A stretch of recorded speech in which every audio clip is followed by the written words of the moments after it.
Monday, December 23rd, right now on 12 News at 10. The unsolved murder of a Valley teacher. Tonight, the community came together to continue his legacy and give back this holiday season.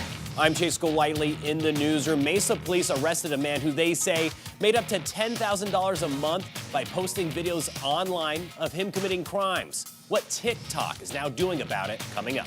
Where might snow stop by in our state just in time to make for a white Christmas? And business is booming in Avendale on the boulevard.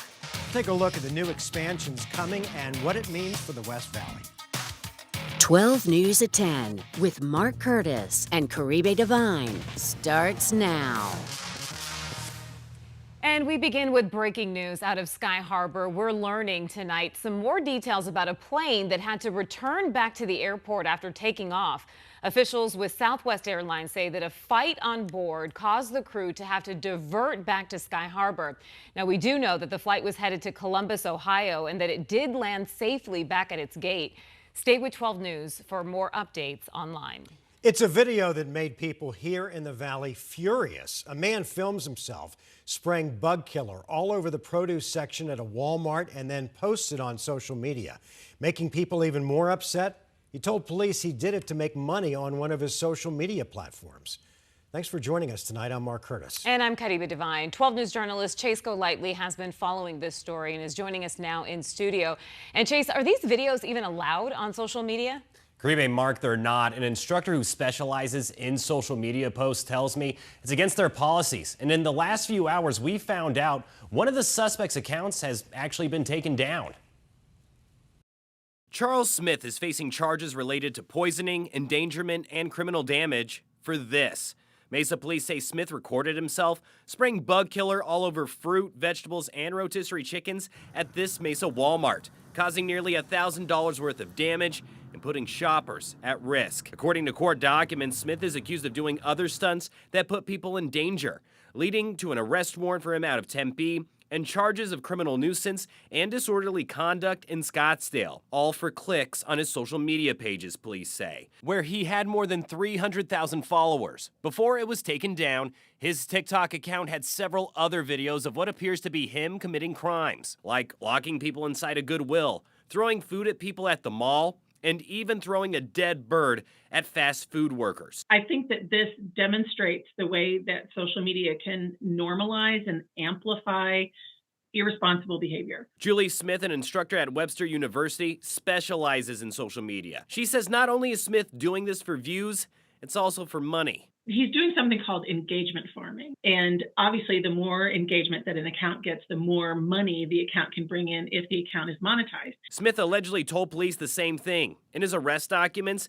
he admitted to investigators his videos earn him anywhere between $6,000 to $10,000 a month. Videos our expert says aren't even allowed to be on TikTok. But within the terms of service, we've agreed to not do anything that promotes illegal activities that may harm people. And that's exactly what he's doing. So why were the videos up so long before TikTok took action? 34 million videos are posted on TikTok every day. So TikTok really depends on the community to report clips and videos that people think are irresponsible.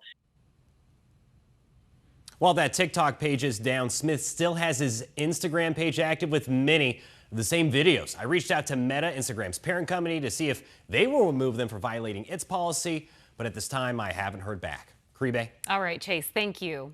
Tonight, a Valley family is keeping the memory of a beloved teacher alive by giving back to his community through their annual toy drive. David Denohan was shot and killed in Phoenix back in 2022. His case has since gone cold, but his family hopes that events like this one will help keep his spirit around. 12 News journalist Gabriela Becerra shares an inside look at this special event.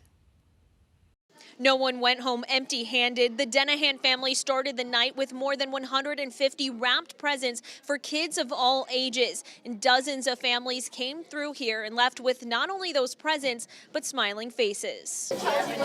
Christmas came early for several boys and girls. I'm really excited for Christmas, and I hope that I've been a good girl this year. With pizza, games, and telling Santa their wishes for Christmas morning. I wish for a drone and a toy car. But tonight, gift. They're leaving with a special gift, wrapped and donated with care. This toy. It's all for the kids. The Denahan family started this annual toy drive 2 years ago after their son David was violently murdered. Christmas was his favorite holiday. He loved them all, but he loved Christmas. It's their way of giving back to the community who supported them through a challenging holiday season. It's gratitude. David was killed in November 2022, and his murder remains unsolved. Surveillance video shows a man run up to David and shoot him. That video and this grainy photo are the only leads investigators have shared. We've not heard very much information about his case, and the worst thing we can do is let his memory die.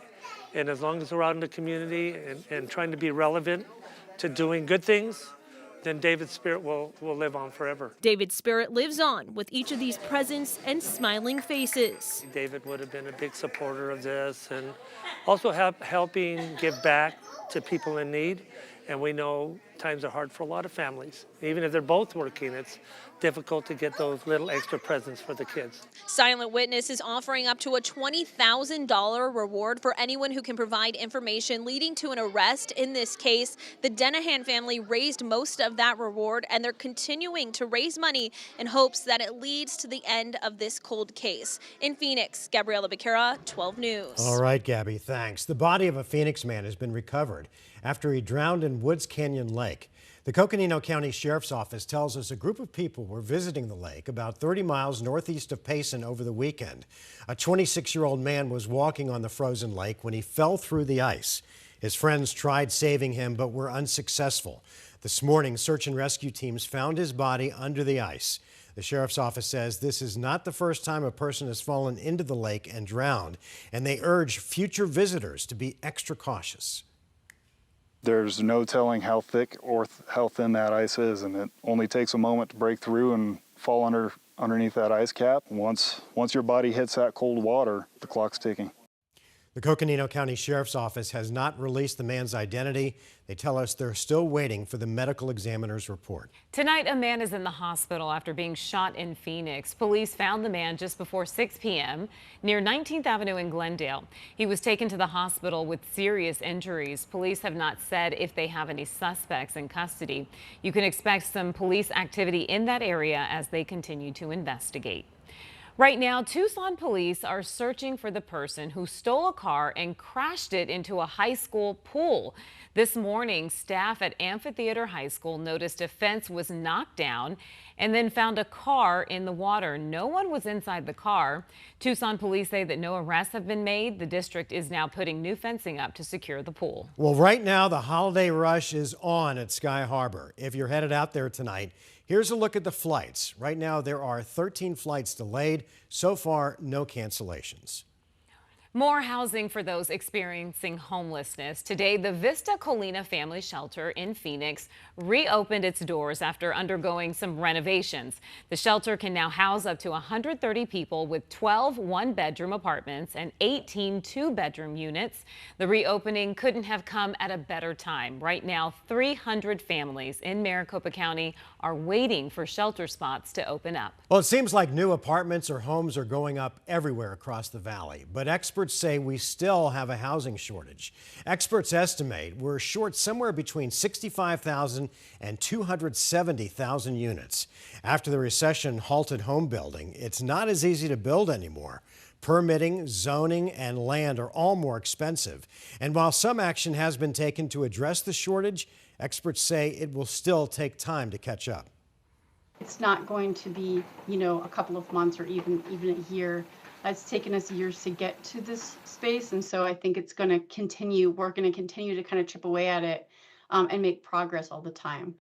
Data from the U.S. Census Bureau shows 55,000 new housing units have been permitted this year, and most of those are single-family homes. 12 News is dedicated to keeping you in the loop about things happening in the West Valley. And one area of the West Valley that has changed dramatically just over the past few years is the Boulevard in Avendale. Construction has really taken off there, but as 12 News journalist Jade Cunningham reports, more change is on the way.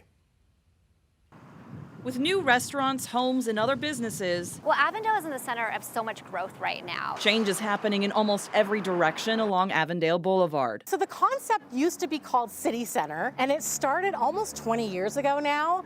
But you know, as the community was growing and economy was evolving, if you will, in Avondale, we had to look at the concept and change it just a little bit. Now dubbed the Boulevard, So about 4 years ago is when the vision started to turn into a reality. this less than a mile stretch between West Van Buren and Interstate 10 is rapidly turning into the heart of the city. It sees more than 2 million visitors each year, which is why officials are focused on turning the area into a walkable destination. The goal of the Boulevard is really to be a unique place that's not seen anywhere else in the West Valley. Construction is already underway. By next year, more than 2,000 multifamily housing units will have been built. More restaurants and other shops are also in the works. And honestly, just seeing the growth is like insane, because going from last July to just kind of like people trickling in here and there to now, it's like the cafe is constantly busy no matter what day you come in. The new Penny Cafe is a staple along the boulevard. In the more than 18 months it's been there, staff say the changes they've seen are a welcome sight. We're definitely being built up here in Avondale. So Avondale went from kind of one of the lower populations here in Arizona to one of the ones thriving. It definitely shows that, even being a small time,